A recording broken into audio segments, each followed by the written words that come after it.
yeah. Now he's inviting me, yes, I'm the one who invited him. To come to talk to you guys.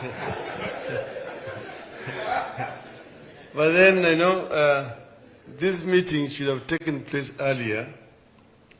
My brother, my Shemeji, Francis Aturi, had invited me about 2 months ago. But because of other commitments, we have kept on postponing. Until last week, he said, this one is now cast in stone. Tuesday, the 12th, he must come to talk to the workers. And today we are here. Asanteni sana. So, Naswahili wasema ati hayawi. Huwa. Sasa tumefika siku ya leo. And I'm happy to listen to workers, representatives, and their concerns. Professor has told you about the role that the union has played in the history of this country.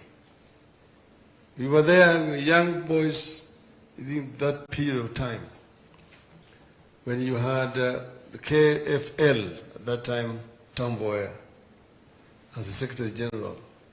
You had got the Dock Workers Union in Mombasa, then Dennis Akumu. You had the Railway Workers Union, all those other unions here, which were very key in agitating for independence of this country. But what happened here was not unique. It happened also in other countries, in Tanganyika, in Ghana, then Gold Coast, in Nigeria, all over Africa. The trade union movement were the pioneers in the struggle for independence of Africa. So trade unions are therefore very, very key. And post-independence, also the trade union has played also a very important role up to today, where we are today. But then it is global, all over the place. You go to Britain, you see the role that the Trade Union Congress has played, United States, and so on.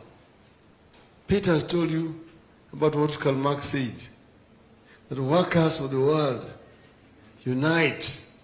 You have nothing to lose but your chains.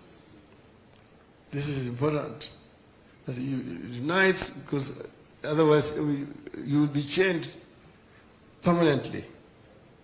This is because the society was evolving from a pre-industrial society, which was basically feudal, to industrial revolution that came. And formal employment then came with it.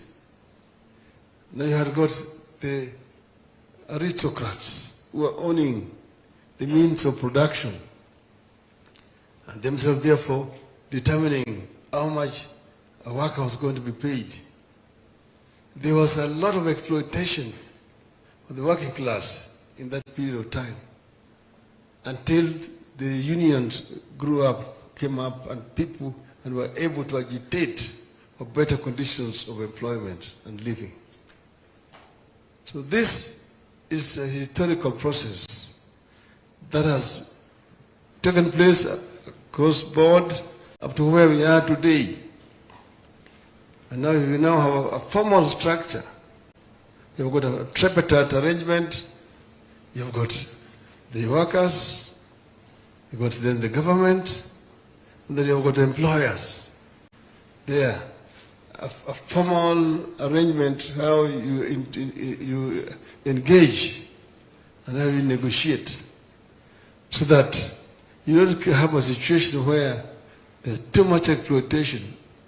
Companies are reporting big profits, billions and billions of shillings, yet they are grumbling about paying peanuts to workers.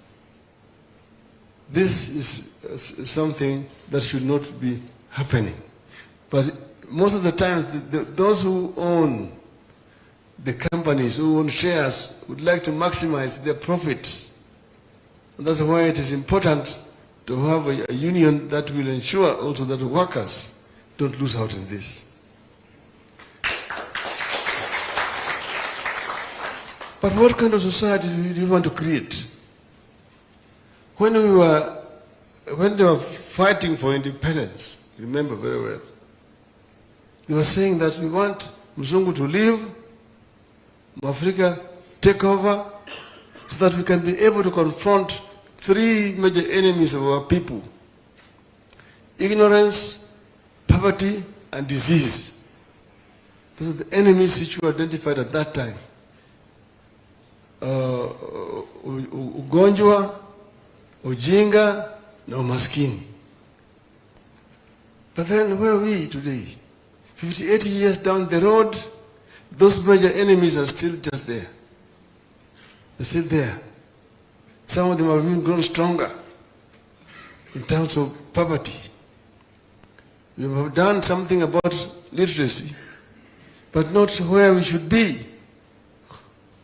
But poverty is still there in our country today.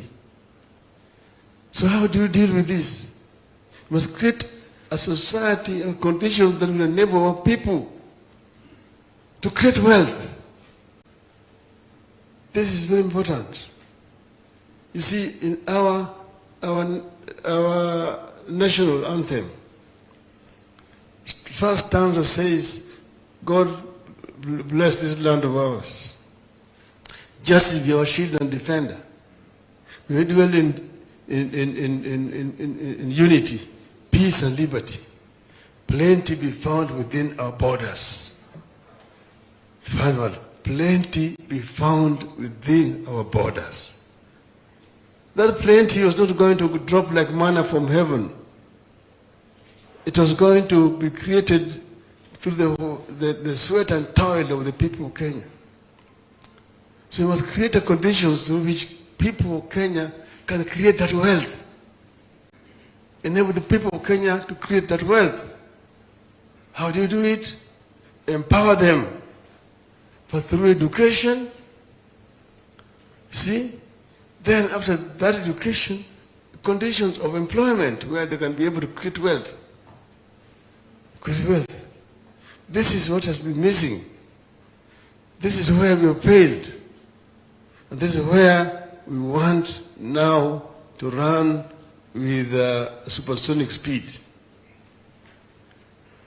To create conditions, first we talked about education, and we've said that every child born in our country will get an opportunity to acquire quality education from nursery, primary, secondary, tertiary, up to university education. And when they finish their education, they're qualified, they should be able to access jobs. The jobs where they can be able to earn proper, decent salaries, to enable them to have upward social mobility, to change their socio-economic status, and also be able to support their parents. This is very important. And those who want to do business should also have an opportunity to access capital so that they can begin to start up their own businesses and have an opportunity to grow those businesses so that instead of becoming employers, they can become, employees, they can become employers. This is another thing that is important. Then, in terms of health, we were talking about creating a condition where people can be able to access health services when they are sick. You're talking about availability, accessibility, and affordability. The people. That's where you come up with what you call Baba Care. Baba Care. So in terms of employment, you need to give people opportunities. In other words, you allow the private sector to grow. Private sector must be able to grow so that it can create more employment. Because people are sometimes looking at the public sector. public sector. Sisi hatuna permanent secretaries, sisi hatuna ambassadors, sisi hatuna directors, parastatals na kadhalika. I tell them public sector employment is so limited. The entire public service, that is all civil servants, the police, the military, the county government, employ a total of about 700,000 people. 700,000 people are the ones that the public sector is employing. And those positions are not vacant. They are all occupied. Vacancies only occur when somebody dies or somebody retires. And that is about 10% of the total. Out of 700,000, 70,000 per annum. But every year, we churn into the labor market about 1 million people. Those leaving schools at primary, at secondary, at colleges, at universities. About 1 million people. If those people were chasing 70,000 jobs, where would they be? So the solution is to ensure that the private sector grows and creates more employment. This is the most important thing. So that's why we must encourage the private sector and remove all the impediments that are making it difficult for private sector to grow. Things like infrastructure. You guys all know, the infrastructure is a major impediment to investment in this country. A unit of electricity costs 14 cents, US cents here in Kenya. In Egypt, it is 3 cents. So most of the manufacturers will migrate to Egypt and go and manufacture in Egypt and export back to Kenya. You are exporting jobs to Egypt. You are exporting jobs to China. You want all these goods from China coming to your market here. In my earlier incarnation, I was an entrepreneur in the industrial area. I've been a worker, I've been an entrepreneur. Industrial area was very busy. Those factories employing 500, 1,000 people. Today it's a distressing sight. They have become warehouses. From manufacturing to warehousing. Basically storing containers, carrying goods from China. So we've exported our labor to China. We need to change this here. And not only retain those, but to create more employment here in our country. This is very, very important. Then, you go to Singapore. Somebody leaves a university or leaves a college or whatever it is, after has been trained, they've got skills, you are employed. The moment you are employed, that letter of employment alone is enough guarantee for you to get a house. You just take it to the housing department, that letter of employment is enough for you, you'll be able to get a house, a 2-bedroom house. If you're a bachelor, if you're married, you get a 3-bedroom house. And you live there, if you live in a 2-bedroom house, when you get married, you can go back through the same scheme and get a bigger house. Just that letter of employment alone is sufficient. Well, what they've done is to build more housing. Because that's how you move your people to the middle income status. The middle class is growing. So affordable housing is very, very important. And this is housing for workers. Not those who can afford to buy, those who earn more, will go to the other schemes where they buy houses for leisure and so on and so forth.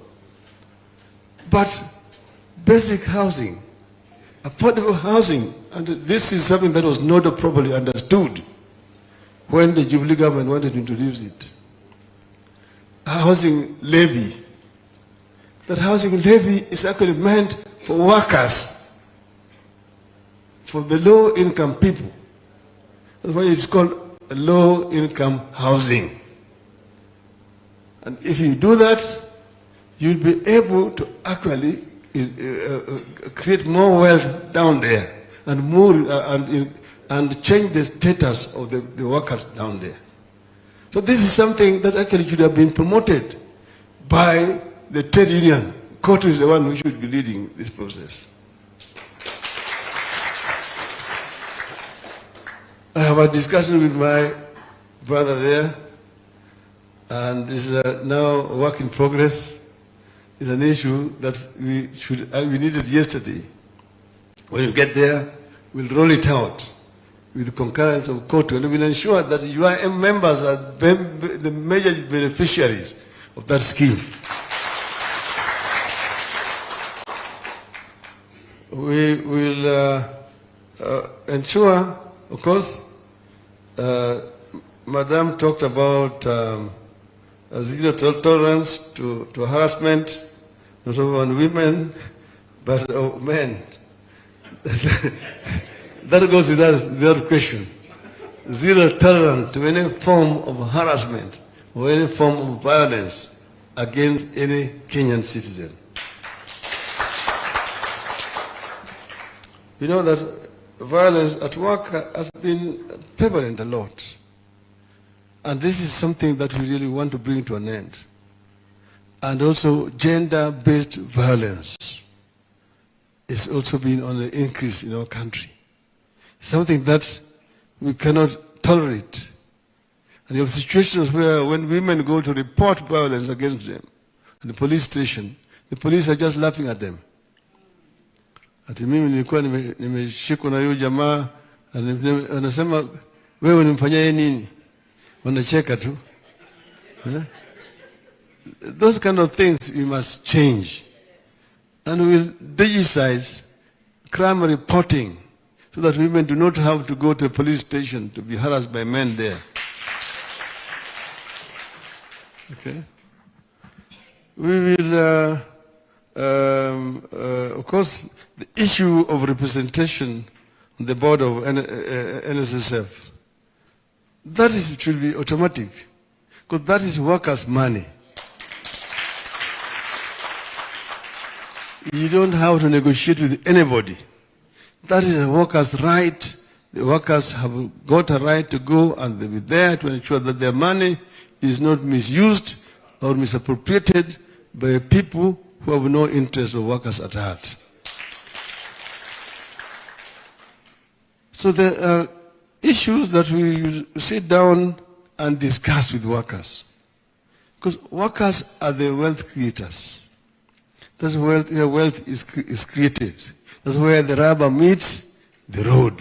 So we will basically, it will be a relationship of constant dialogue and engagement, because what we really want to do is to achieve the Kenyan dream, which I have mentioned to you.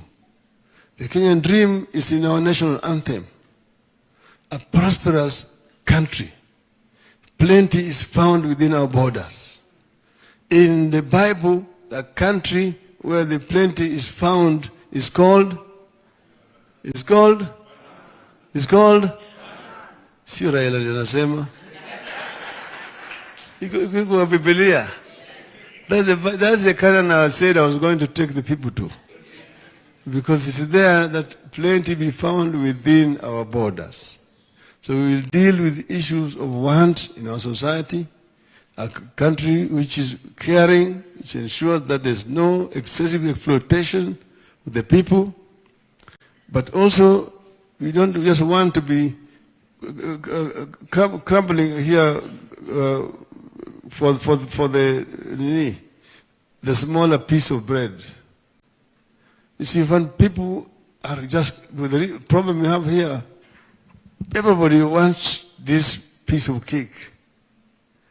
But nobody is talking about how to grow this cake. they're all more concerned about how to eat it. And people are cutting each other with the knives here. Talk about nobody is talking how to make the cake bigger. Us here in Azimio, we are talking about growing the cake. Make it bigger so everybody can have something to eat. Tusiwe tu hapa ati wewe ulikula jana, leo sisi siku yao kukula, wewe lala njaa mimi ndio kukula. Everybody must have a square meal on a daily basis. And it can be done if we agree that we will work together very hard to grow this cake. And if we grow this cake, everybody will be happy. All our workers will be happy. Because everybody will know they have got a shelter. Nobody is living without a shelter. And if you go and look at those workers in Singapore, in Malaysia, even in Korea, and so on, look at how they have been able to transform their country. South Korea was equivalent to Kenya in 1963, economically. The GDP of South Korea and Kenya was the same.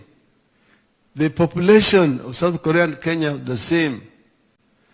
The level of literacy was the same. The per capita income was the same. Major economic indicators, Korea and Kenya, the same.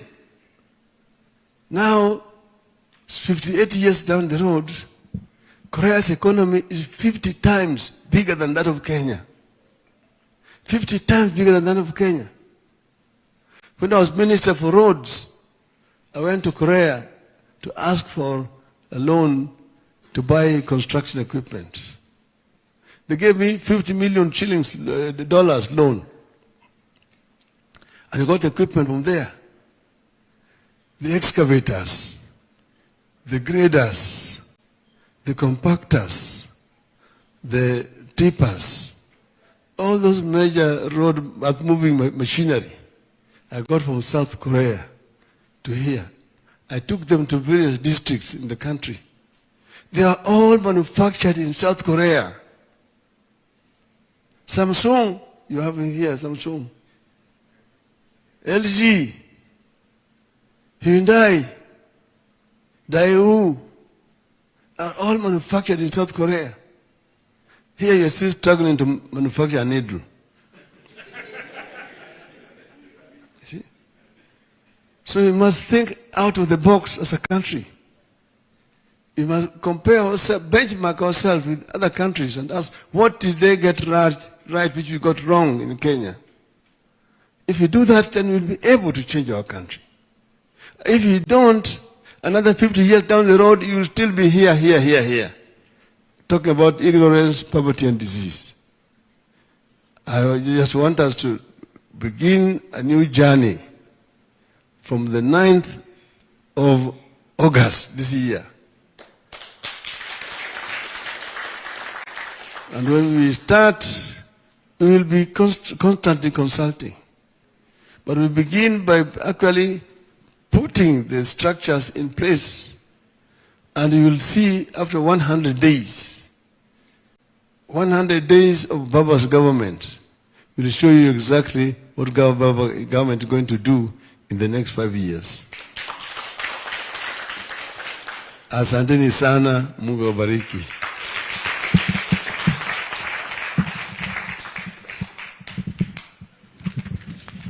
Sorry, before we move to the next session, His Excellency, the Prime Minister, it's always a tradition after all those nice speeches, assurances, and comfort that when you assume the leadership, you will give priority to workers. And also the good speeches by